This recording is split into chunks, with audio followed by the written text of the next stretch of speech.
Welcome to our channel. If you need to remove saved passwords from Google Chrome, follow these step-by-step instructions to protect your security and manage your credentials.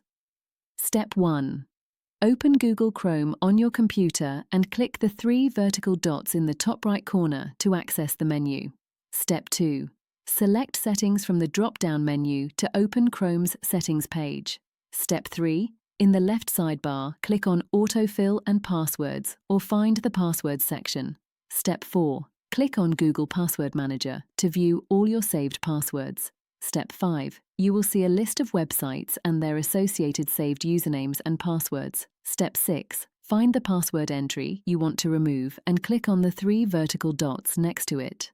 Step 7. Select Delete from the menu to remove the saved password. Chrome will ask you to confirm this action.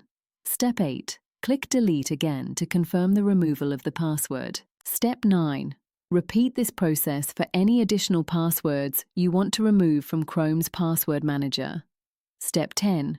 Consider reviewing your password security regularly and using a dedicated password manager for better security. Don't forget to like this video and subscribe to our channel.